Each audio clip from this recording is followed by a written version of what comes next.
Thank you, Keith.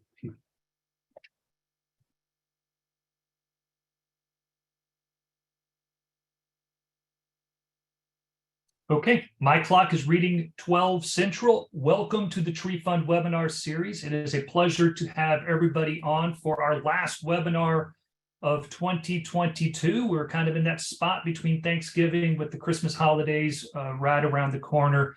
It is a pleasure to be hosting this webinar series once again. With me is Heath Hoopke with the Tree Fund, who is my co-moderator on today's webinar. As is our norm on the Tree Fund webinar series, before I introduce today's speakers and what is, I think, going to be a fantastic webinar, I'd like to go through a few housekeeping items. Just beginning with just a little introduction. As I noted, am your moderator. My name is Bo Broadbeck. I'm an extension specialist at Auburn University, and I'm the incoming chair for the Tree Fund. So I'll be serving as chair at Tree Fund in 2023. So it's a pleasure to be here and to help facilitate this webinar series throughout the years. A little bit about our 2023 series. Heath is hard at work. We were just reviewing some of the topics, some of the researchers, and I think we have some great new emerging research coming out of Tree Fund that'll be ready to share with y'all in 2023 from some new names from the research field, as well as some of the old tried and true researchers that continue to produce some fantastic research. So stay tuned. Our website is treefund.org/webinars. You can go in, learn about those webinars as we begin to post that information. So keep track of it. Of course, we'll be emailing with you with any of those updates. I'd like to remind all of you that the Tree Fund is a philanthropic organization that depends on the donations from the urban forestry and arboriculture industries, as well as other industries like landscape architecture, building construction. The Tree Fund receives these donations and turns these donations into research like the information you're going to hear today. These research have been funded, at least in part, by the Tree Fund, and are able to share that information. This webinar series came about as an effort to try to get some of this new and emerging research out to all of y'all. And so if you see any value in what you're hearing here today, if you see something, don't forget that you can donate to the Tree Fund. I think Heath will be posting some information into the chat box where you can donate. Remember, this is a free webinar with free CEUs. So if you see some value, please share some of that with Tree Fund. So enough of that. I know many of y'all are looking to have continuing education units. We have been pre-approved for ISA CEUs. I will just note that the way we handle CEUs is during the registration process, you provided your name as well as your certification number. We will collect that data, and also ensuring that you attended today's webinar. We ask that you stay on for the entirety of the webinar. If you get booted off, sign back on. That is not a problem, but we don't want you to leave halfway through, or we will not be able to award you a CEU. We will send in the CEU for information to ISA on your behalf. So you're not going to see the certification code show up at the end of this talk. ISA has asked us to do it this way, as it saves them from receiving hundreds of emails. So with that, I would like to introduce our topic and our speakers today. We have actually 3 speakers that are going to be co-presenting, so it should be a very entertaining presentation as we basically get 3 for the price of 1. And let me stop sharing my screen so they can start sharing theirs while I read their bios. So with us today, we have Dr. Tawana Smith-Maddox, who joined Athens Land Trust in 2019 as the Neighborhood Sustainability Project Manager. She works with local governments and West Broad neighborhoods residents to meet community-identified environmental challenges. Her work history includes higher education, workforce development, and technology training. Dr. T earned a Bachelor's of Science degree from Morris Brown College, a Master's of Science from Georgia State University in Human Resource Development, and a doctorate in higher education leadership from Nova Southeastern University. We also have with us today Alexis Martin. Alexis is a former collegiate athlete at the University of New Orleans, where she competed in Division I women's basketball and graduated with a Bachelor's of Science degree in Human Performance and Health Promotion. Currently, Alexis is attending the University of Georgia as a graduate research assistant at the Warnell School of Forestry and Natural Resources, where she is pursuing a master's degree in community forestry and arboriculture. And also we have Dr. Jason Gordon, who's an associate professor of community forestry at the University of Georgia. He teaches community forest management, arboriculture, and professional internship course and the summer field courses. He holds degrees in natural resource management from the University of Georgia and Penn State University. Welcome to the Tree Fund webinar series. To the three of y'all, thank you very much for being here, and I'll turn the virtual floor over to you.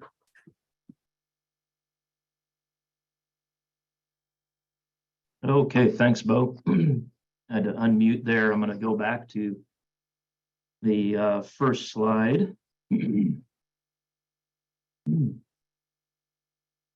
Jason, you're sharing your note pages again. There you go. Okay. Hey, Bo, thanks, everyone. It's great to be here. Thanks to Bo for hosting us and to Tree Fund for inviting us to speak on the project, and of course, for sponsoring the project. This will be a little bit different for y'all, or at least for the regular Tree Fund webinar viewers. We're not going to be talking about biochar or some new kind of pest that we need to be concerned about. This is a social science study that was funded by the Skiera Grant Program out of Tree Fund, which is only a few years old. And basically, the Skiera grant focuses on the human dimensions of arboriculture and urban forestry, which I think is very appropriate, and I think it's very progressive of the people who came together to form this grant. Because really, if you think about it, we probably wouldn't have too much arboriculture if people weren't involved in this. And so, Bo, correct me if I'm wrong, but I think we may be the first Skiera project to present on Tree Fund, simply because, the grant program is not so old yet. With that, let's now get into it. The three of us are going to kind of tag team, and hopefully we won't run too late so that we can answer a few questions. So a little bit of background first. So many of you probably know that in the last really 5 years especially, but let's say 10 years now, there's been a number of studies that have looked at how tree canopy distribution across a city, across communities, is not always equal. And this unequal canopy distribution that we are so concerned about in terms of equity has been shown to have oftentimes associations with different socioeconomic variables such as race and or income. Now, minority neighborhoods and neighborhoods of low socioeconomic status have tended to possess less urban canopy cover compared to non-Hispanic white neighborhoods with higher incomes. The research is a little inconsistent in much of this, but there is a more consistency showing that there's a correlation between canopy and income than there is between race and canopy and ethnicity and canopy. So at least we're seeing some tendency, some stronger tendencies there. But an important point of this research, an important message, if you will, is that inequalities, inequities mean that urban tree benefits may be clustered. The benefits that we know about in terms of ecosystem services may be clustered towards advantaged neighborhoods, while unmitigated hazards may center on those disadvantaged neighborhoods. And unfortunately, these lost tree canopy benefits could be especially useful for those disadvantaged neighborhoods in terms of addressing common problems in many of those neighborhoods, such as polluted and or degraded environments and respiratory issues and other kinds of health issues. So this is why it's so important to be looking at this and to try to come up with ways to resolve this inequity problem that many cities have. All right, so this slide points out that there are many ways to account for tree values. Sometimes the ways people value trees, however, are not so obvious. We have to talk with them to characterize these values because, we have iTree that assesses ecosystem benefits. It's an accounting kind of approach. We have our plant appraisal system for individual tree values or an economic value, hedonic pricing based on tree canopy, the relationship between tree canopy and real estate.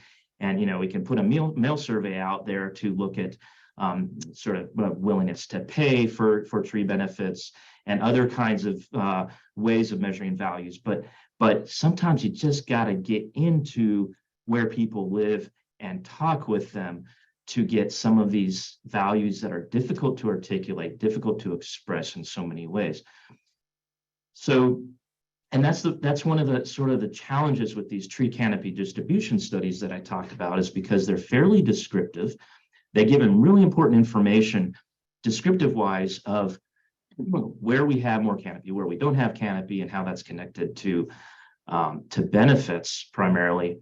But they often don't go into sort of the context. They don't examine the deeper opinions and needs of these often disadvantaged groups and neighborhoods that they are describing.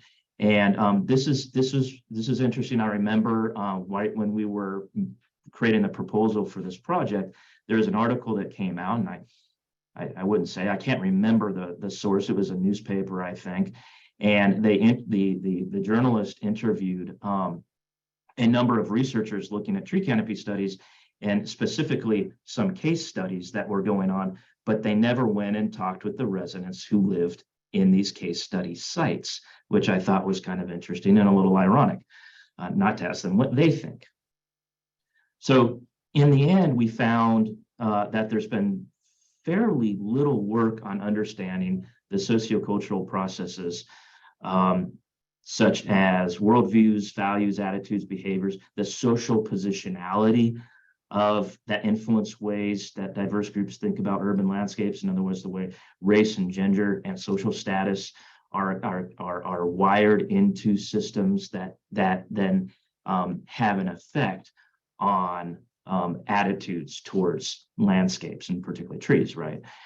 And so, and that all ends up really challenging the ability of cities to most appropriately and sustainably address disparities in tree benefits and problems. And that's sort of our end goal, is to address those disparities, because it becomes an issue of, these services, these ecosystem benefits that trees provide need to benefit all residents, not just certain groups of residents. So this is where we come to. We get into situations like this on this slide, where in our case study site, residents say that they didn't want any more trees on their properties. And I'll let Tawana come in, Dr. Maddox, come in here in a second to expand if she wants to. So this was a primary push towards our interest in this project. Dr. Maddox works for a local nonprofit organization, which I'll describe more in a second, but they had a tree pruning and removal program in a historically African-American neighborhood in Athens, Georgia. But once those trees were removed by a professional firm, residents didn't want to replant. They didn't want to have anything more to do with trees. So one of our project investigators said, wait a second, this is strange. Why everybody wants to have trees? Why would these folks not want to have any trees? Let's dig into this and ask him. And he's an anthropologist by training, so he believes strongly. Let's go talk with people and ask people like this. Dr. Maddox, do you want to talk anything more about that specific driver towards developing this project?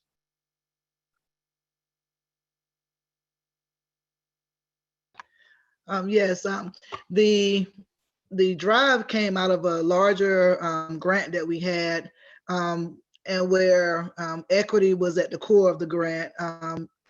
Dr. Gordon spoke to that earlier, how important it is to speak with the people who we are trying to advance change for. And so during earlier meetings, as we were writing this larger grant, trees was at the top, but once we began to meet with residents, they were like, but we don't want trees, and so now we found out it was more so they wanted trees removed. And from there, as we'll probably get into in our conversation, from there we with new urban forestry, and we made sure that we began to, in combination with Dr. Gordon, made sure that we provide more education for the residents. And then we'll talk a little bit later about what happened, through that process of providing that education.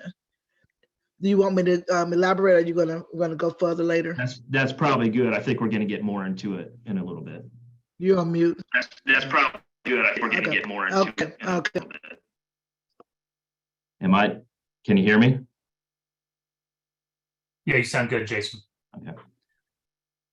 All right. So, I talked about how there's sort of really in the last 5 years.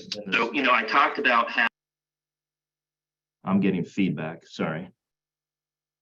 There's been this plethora of studies that have looked at canopy distribution, but there has been a few studies that have started to look at these sociocultural processes. And so right about the time where we were developing our proposal to Tree Fund, Dr. Christine Carmichael came out with was publishing her work that took place in Detroit, where she basically was looking at very similar situation that we were wanting to look at and get in there and talk with people in that site. And that the situation was that these were residents who were not always so crazy about a tree planting project that was happening in Detroit. So she had a very similar kind of research problem. So we leaned pretty heavily on what she had been doing to motivate our work. And, in a nutshell, her work considers this importance of the sociocultural context. And she pointed out that there were sort of these two competing perspectives about tree planting. One was held by an NGO. I think it was kind of an external NGO, if I remember right. And then the other perspective was by residents, which would make this tree planting campaign kind of unsustainable because they're kind of competing perspectives. Highly recommend reading these articles if you haven't seen them yet. The residents' perspective, as Dr. Carmichael and her colleagues showed, is that they had a very rational perspective, very experience-based justification for why they didn't want these trees. It came down to a lack of initial engagement in the project, a mistrust in local government, anticipation of either the city or the organization neglecting the care of the trees, and that they would be forced to take care of the trees. And then, of course, there's these negative past experiences with trees, damaging or causing some kind of physical harm. So the point is that they had good reasons for not wanting this, and so we thought, wow, this is impactful. I mean, let's ask folks in our study site also. We bet that they have pretty good reasons as well. All right.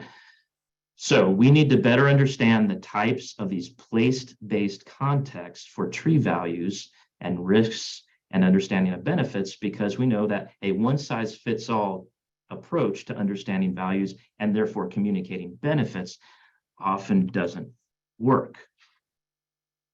Has to be context driven. So so we have these two research questions in our project.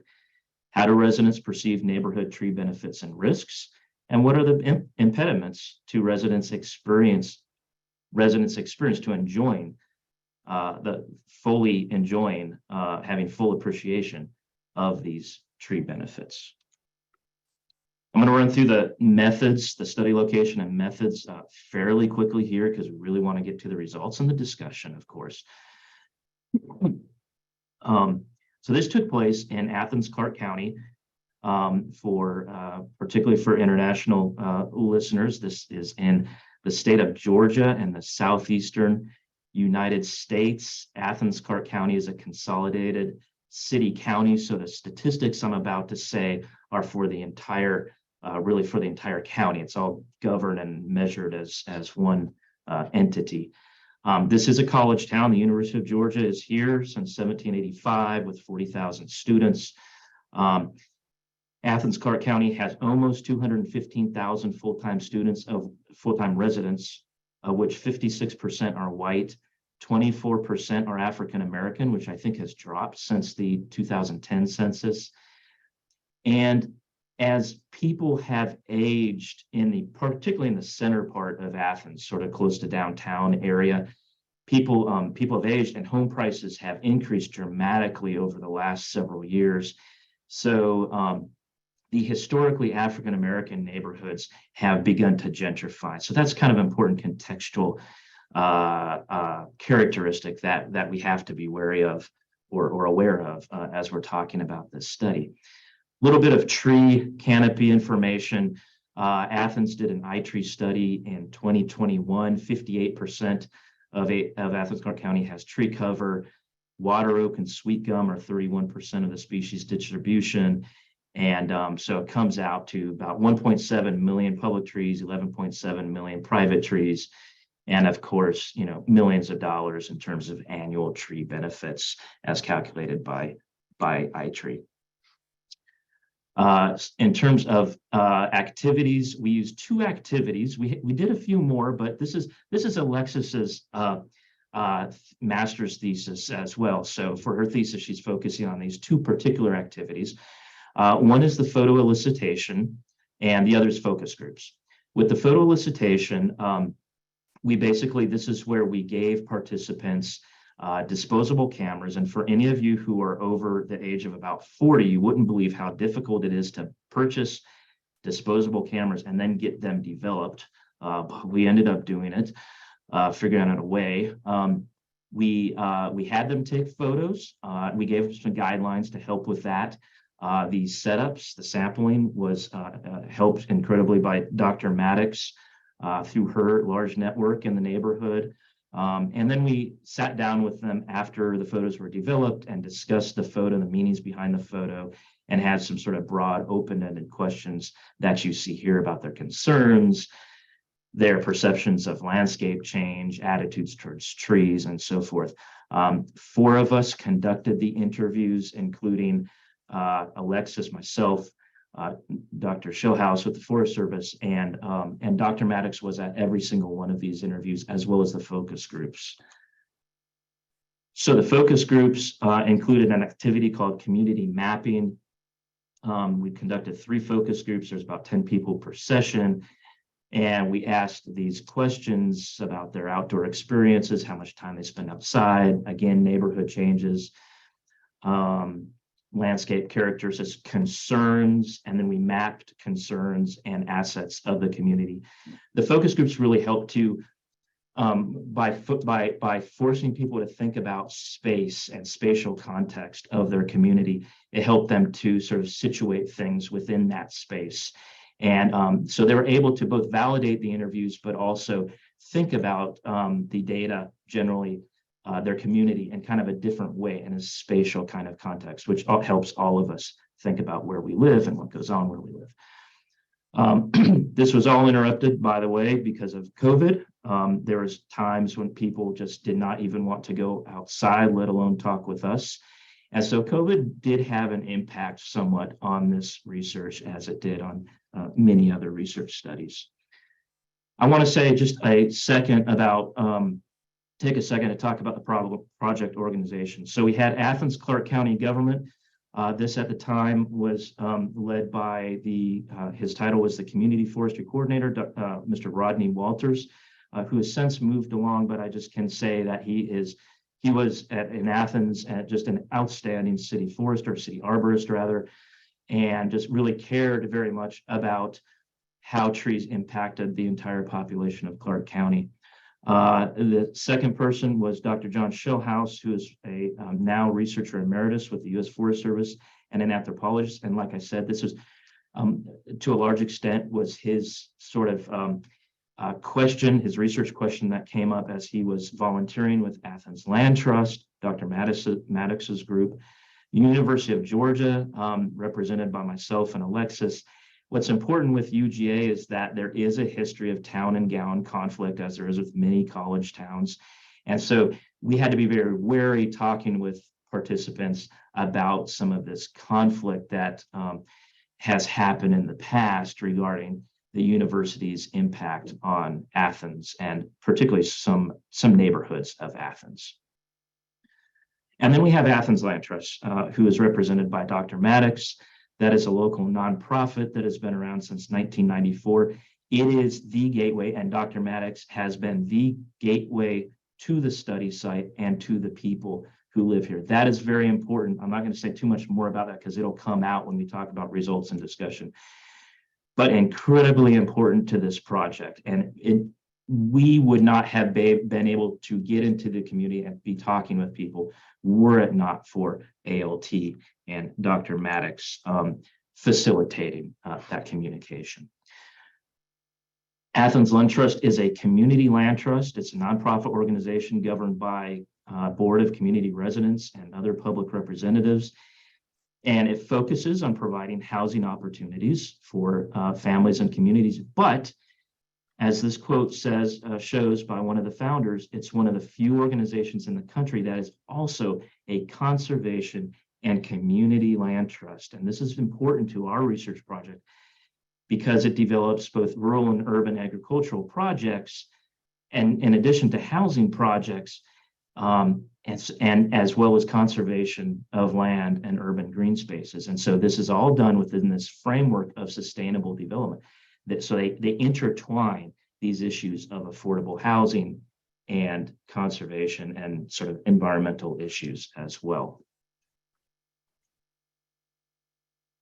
Okay, so we're finally to the results. I want to let you, and Alexis and Dr. Maddox are going to kind of take it from here. I do want to remind you, any names you see here, we're just putting the names in for sort of for illustration.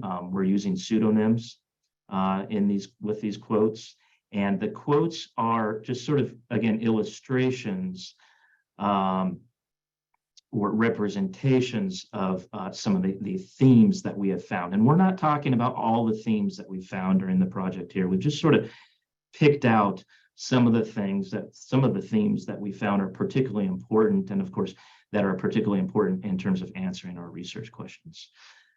So I'm going to move on to the first slide. Alexis and Dr. Maddox, you just tell me when to move along. Thanks, Dr. Gordon.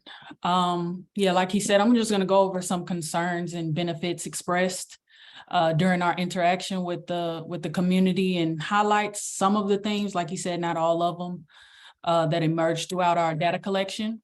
And then I'll give y'all just some results from the focus groups before we head into the discussion. But starting with the concerns, majority of the concern was involving safety. I saw in the chat somebody mentioned security risk. That's exactly right. Maintenance, fear of damage. This quote in particular shows a safety concern associated with overgrowth. And within this quote, you can kind of see how the community takes care of one another. So this is actually not like the only instance in which it was expressed to me that like younger residents would take care of the older residents. There's a particular instance where like along a street, a stop sign is completely like covered by vegetation, and that's obviously like municipality responsibility, but the management is being ignored in certain spaces. This is both a management concern and a safety concern. Dr. Gordon, if you can go to the next slide. I'll just chime in here. The other thing about this quote, of course, is the money, is the financial, the economic limitations.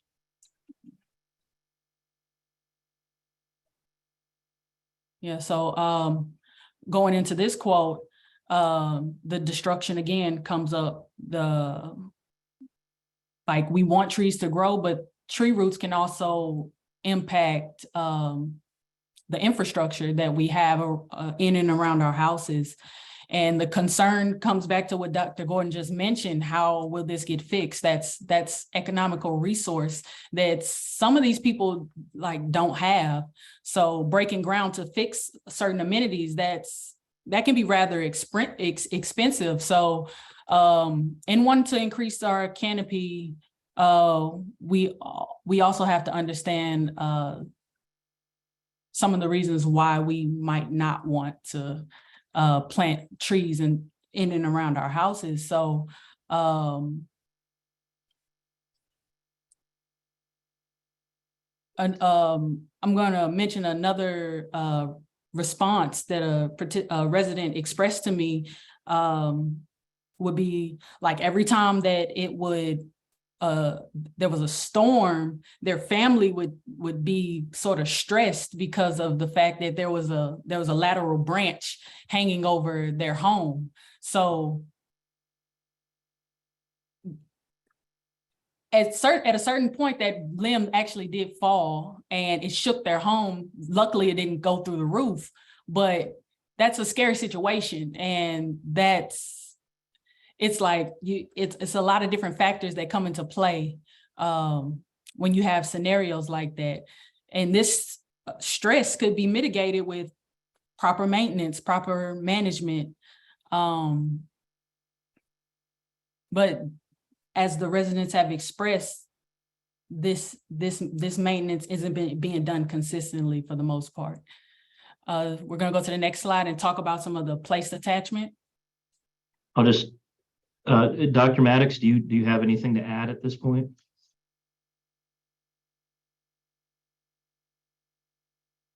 I was gonna kind of wait. Yeah, not right now. I'll let her keep moving and I'll chime in.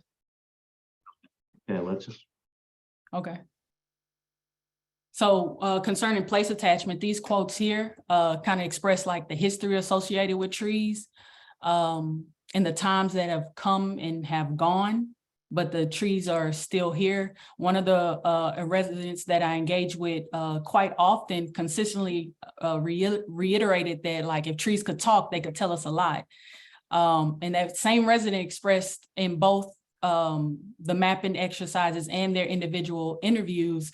I'll get into the details about that, the mapping exercise a little bit later, but they want these certain trees to be preserved because of the meaning behind those trees. So everything from childhood memories of going outside during a fire drill and standing next to those trees to having like young love experiences next to those trees. That gives you, that's a attachment to that place. Another couple actually expressed that how they would, the husband actually really emphasized how he would watch his wife go out and work so hard on their yard and their garden because of there was an award given for Athens Yard of the Month. And this just shows like the residents are really taking pride. They have value despite the concerns that they have with their spaces. They still have a sense of pride for their space, and they want to show that like they do care about their space. So we're gonna go to the next slide and go into some local knowledge. Does anybody have anything? We're gonna go to the next slide and go into some local knowledge. Does anybody have anything to? Yes, I was about to go back just to talk about the actual interviews and the opportunity to share with the residents in the beginning, because prior to this project, there was like another tree organization that were planting trees all over Athens, so it kind of worked into what we were doing. And by having those discussions, we were able to get the residents to engage and even having discussion about trees, because in the beginning they didn't even have discussions, but by just having to adjust our studies, get those cameras out and go back and interview one by one, sit on their porch. They did open a lot, and I would like to say that these the houses that this neighborhood. These houses were built, most of them were in the early 1900s.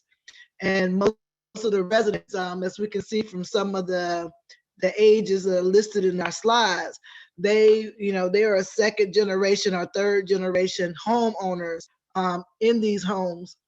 So what we found in talking to them, when we asked about the pictures they took, and then they went back to history about what was there before anything happened, before a tree was even there to, once trees began to grow.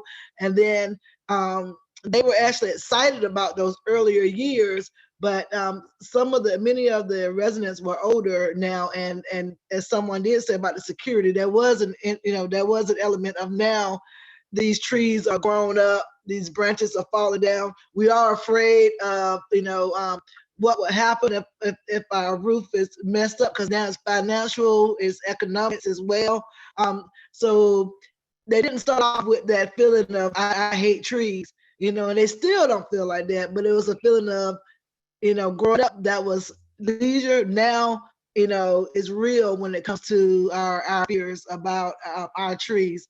And someone posted that you don't have to take a tree down, and at the end of the day, that is our desire. We don't. When we went in to residents could sign up, and then there was an audit done by the arborist, and then they would actually share with them if that tree was healthy enough to remain, and then they would explain if they would prune that tree, and and what would be the benefits of doing that, and then try to help to alleviate some of the fears they had about some of the branches. And they would tell them, these are the things that we can do to make sure that that branch is not over your roof, and then they would go from there. And most of the trees were pruned instead of being removed. I'll give it back to you. Thanks for that, Dr. Maddox.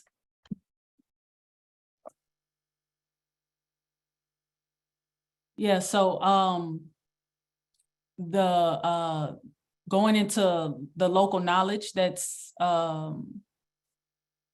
associated with the space, and sharing their attitudes and beliefs. There was basically, like, for instance, in Dr. Carmichael's articles, it was stated that the NGOs thought that the residents need to understand what the benefits of trees are. But from my findings, I'm noticing that the residents do have a level of knowledge, and that shows through how they express themselves in these different exercises that we went through to collect our data. So especially like during the photo elicitation exercises, where they're describing to us what they feel about these trees, they're naming these trees by species. That's tree identification. So they know things like, one of the residents states that, I think we should clean some of the smaller trees out and let the big trees grow. And we'll always have room to do other things, like have a sitting area, because it gets hot.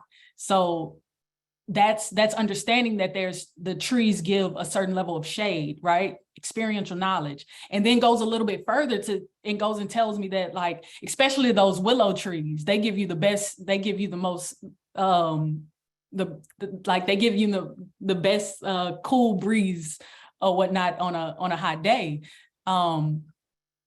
Another resident actually, going back to the history of the space and being there for a long time and knowing, one of the residents states, I chose many pecan trees because they are originally part of the pecan grove that grew here. They're glorious.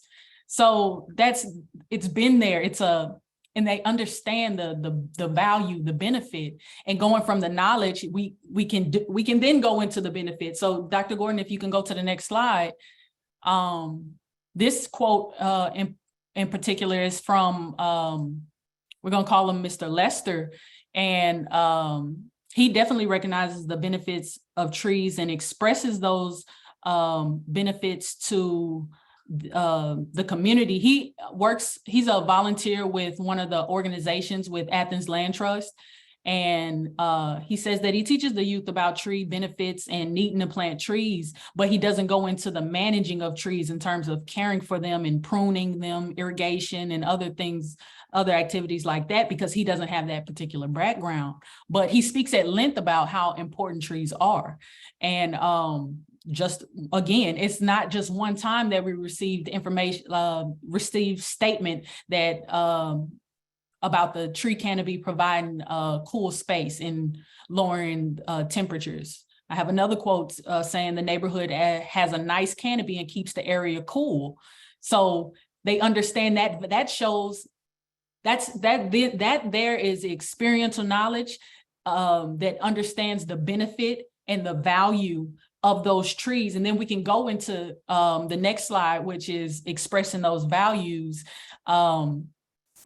A number of the participants see that they have some type of value within their community, right? Despite any concerns. But this added value to this property, to these properties, is what's drawing these wealthier white demographic individuals into the neighborhood. So we asked in the focus group how they enjoy trees, and when we asked them, they expressed to us how they enjoy trees and how they like to sit on their porches, get out the house and things of that nature. And then during the photo elicitation, they have a lot of pictures of fruit trees and just showing how important it is to have a pecan tree or a peach tree. They like to experience this and also understand the benefit that it has to the wildlife surrounding as well. During the focus group, it was noted like that Black people and white people, rural individuals and urban individuals, they might have, you would think that they had different viewpoints on trees and what trees mean to them. But turns out that they, like, these two different types of individuals, they have more in common than you would expect. The participants basically talked about how growing up in the country versus growing up in neighborhoods impacted their thinking. And we immediately assumed that that'll be a difference, but we found that we have like more in common, and we agree on the importance of these trees. It's just these trees in this particular neighborhood, they need to be better cared for. So next slide, we'll go into getting more into the focus groups in particular, and like how our focus groups support our findings from the photo elicitation and individual interviews. We encourage the group to think, honestly, we didn't even have to encourage them too much. What I noticed is that when you get into a more group setting, there was more of a broader view expressed. People express things in terms of everybody together, rather than their own particular experience with some certain things. So, and this part of the focus group, the mapping exercise, really put spatial context into the themes and concerns that were expressed. So we're gonna go to the next slide and go talk about some of the assets that support these findings. Mentioned earlier, as we mentioned earlier, there's a lot of different factors that go into what someone feels is an asset, right? So, and those factors are going to be different for each individual. So, I'm going back to the individual who told me about the fire drills and the young love under the tree. Many residents may remember those trees. He was not the only person to express the need to keep those trees, but it was his particular explanation of what happened and his memories of that space, which gave me a certain, like, it kind of takes the expression of the asset a little bit further. Another space that was mentioned was the barbershop. And me personally, I understand the barbershop, any barbershop, actually, I understand its place in the community. And so although the details weren't expressed very thoroughly, the place attachment is still there for the importance of the barbershop. It was mentioned in the photo elicitation exercise, pictures of the trees in front of it, as well as in the focus groups as a place, in the mapping exercise as a place that should be, they see this as an asset. And even though they don't express it extensively, this is still seen as an asset, and it's important to keep that to take that into consideration. And just on that thread, Alexis, I think that the mapping really underscored how how residents thought that environmental assets, we didn't ask them to focus solely on environmental aspects, so to speak. We were talking about community assets. And so they talked about places like schools and the barbershop, in addition to certain types of certain specific trees. And in their discussion, it was all intertwined. They did not pigeonhole out these different features. Yeah, and so we go into some of the concerns on the other side, and another part of some of the concerns on the other side, and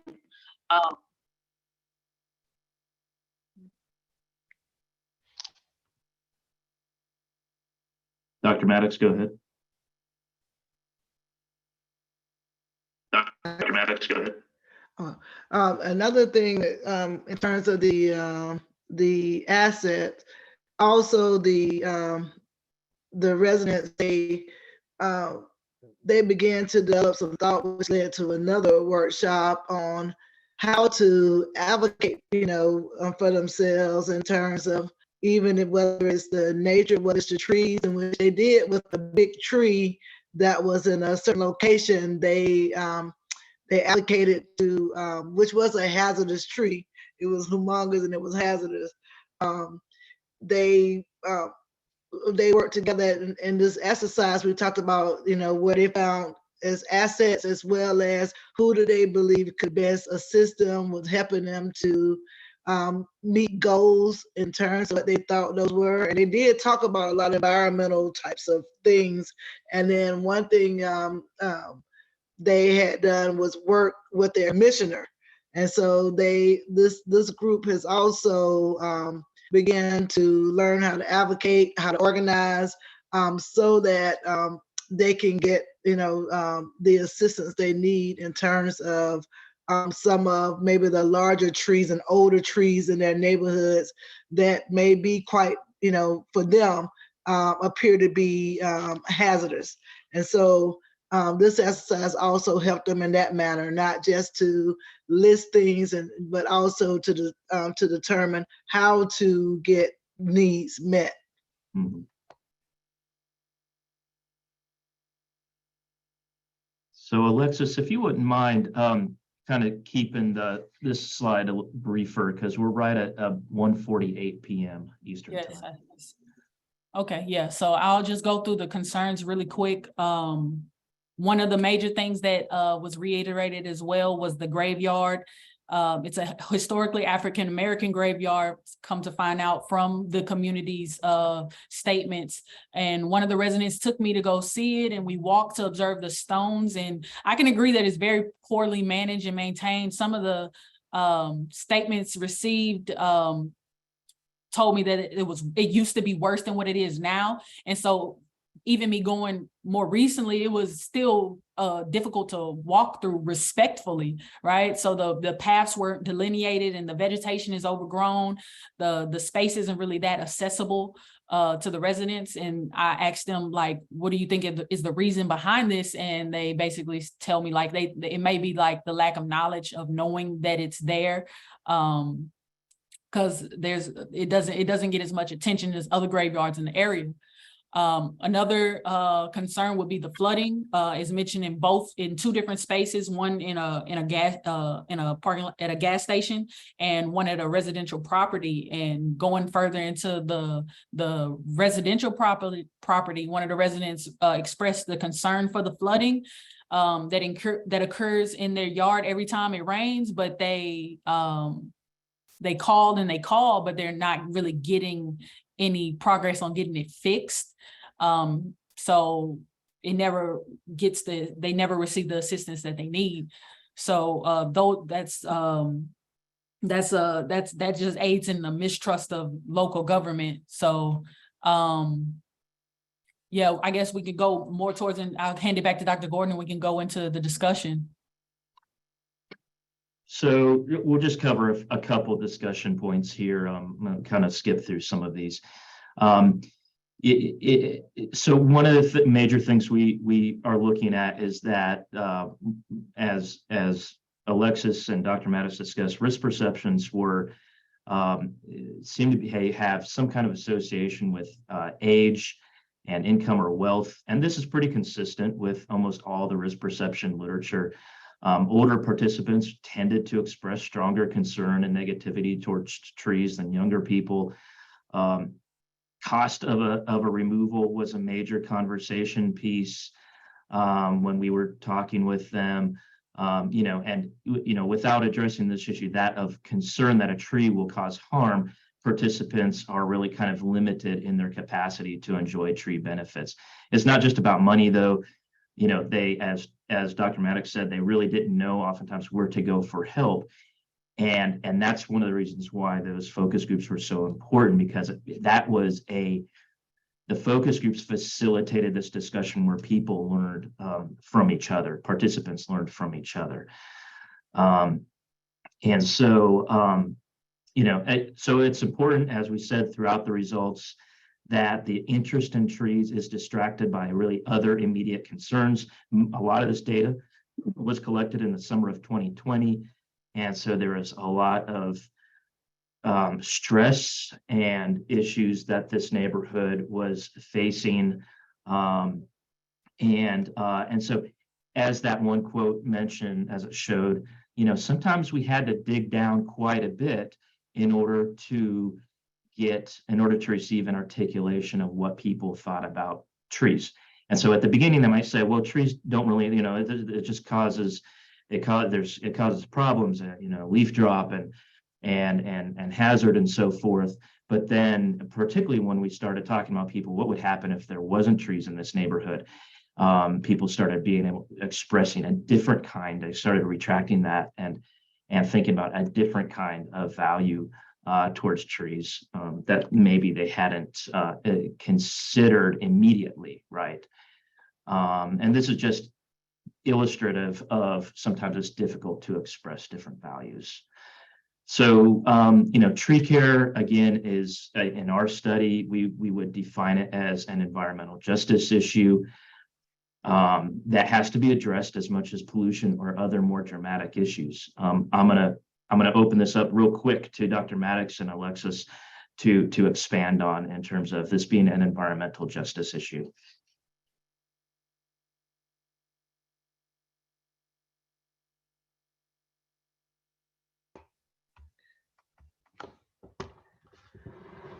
Well, the residents, as someone stated in one of their comments about that it doesn't have anything to do with whether you're affluent or not. I do agree with that. As I said before, many the residents, the key was in the storytelling. For me, as we listen to the stories, intertwined with other things that are going on in our community right now.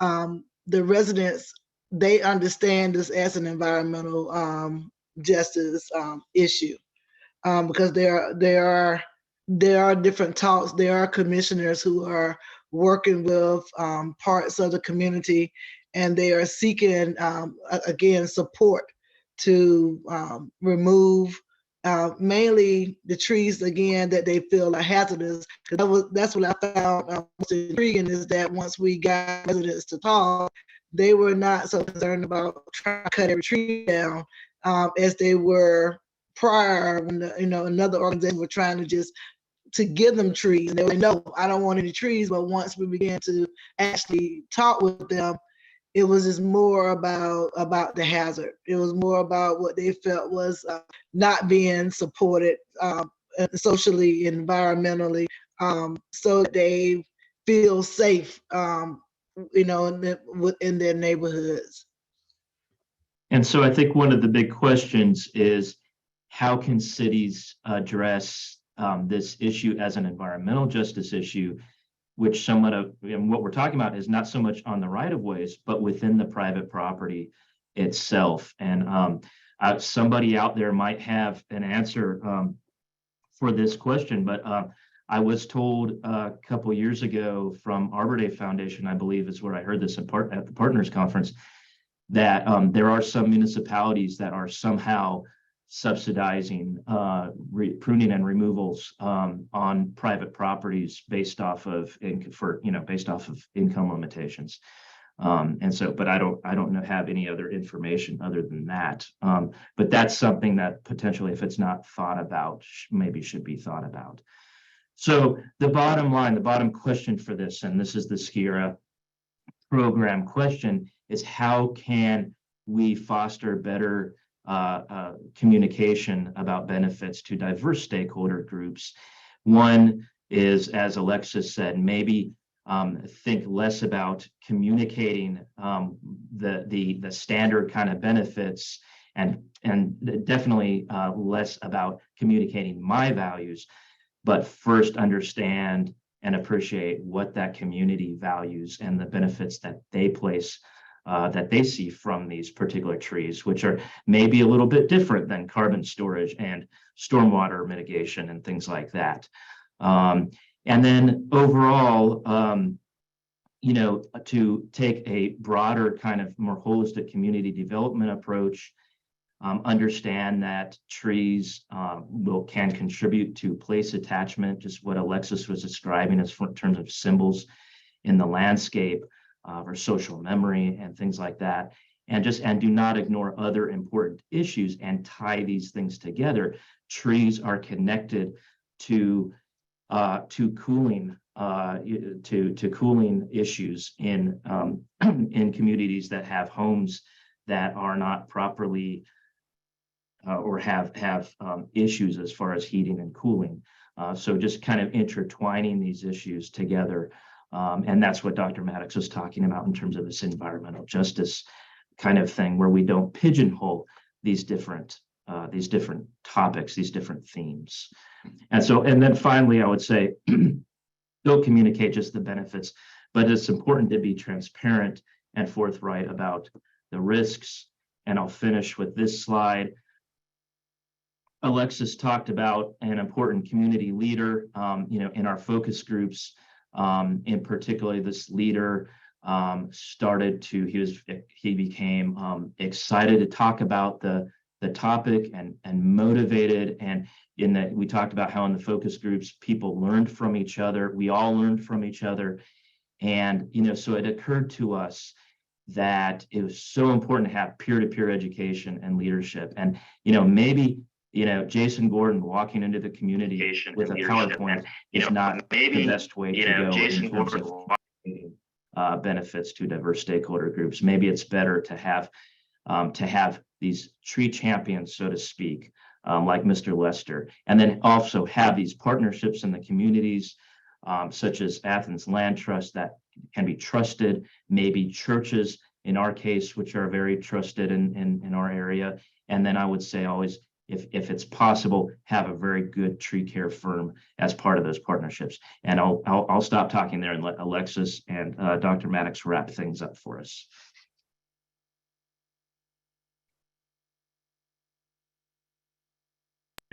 There's a question about the crew that we use. We started off with our, we had one arborist for the city, but we actually contracted with an organization called New Urban Forestry.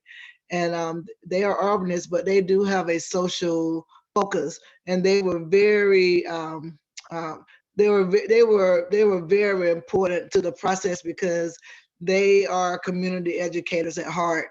So when we had some of our residents who were very adamant about, no, I want you to remove that entire tree. And they're like, but let me explain why. And they actually took the time to educate those residents. And we also have a youth component in our organization. So they were also able to learn and to shadow and be in those conversations with the older residents, which was another added, was more add value to this process.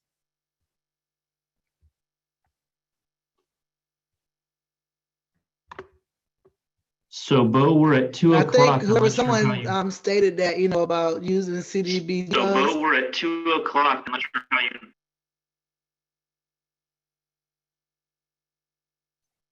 Yes, thank you, Jason.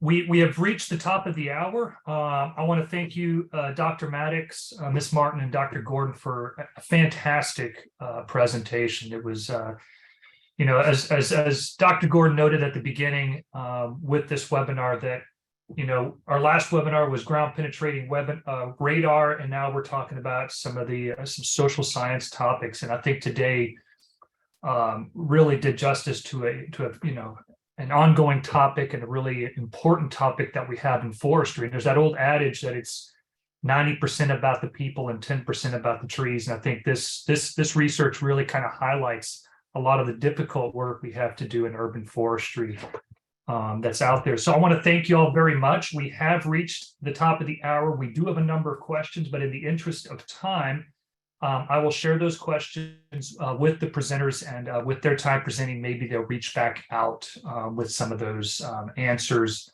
that come out of that. A few housekeeping notes that we have, just as a reminder. I saw a lot of people posting their CEU information in the chat box. When you registered, you should have provided that CEU information. We have that captured as part of the system. If you think you inputted it incorrectly, please send it directly to Heath, and he will put that email address in the chat box. It's treefundwebinars@gmail.com. If you reply to me, that's fine. Just recognize I will forward it straight to Heath. So you may not hear back from me directly. There are 800 of you on here today. And so Heath will be able to take care of those CEU needs. This presentation was recorded and will be available on the Tree Fund webpage. So a lot of great information. You want to go back and rewatch some of it, you can find it there. So with that, do the presenters have any closing comments before we close today's webinar?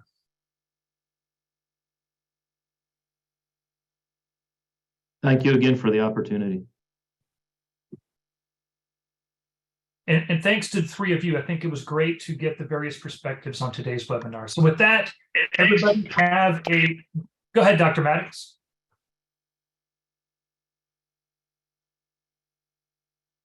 So with that, I would like to thank everybody for attending today's webinar, and please have a wonderful holiday season around the corner, and look forward to seeing everyone back next year for the 2023 webinar series.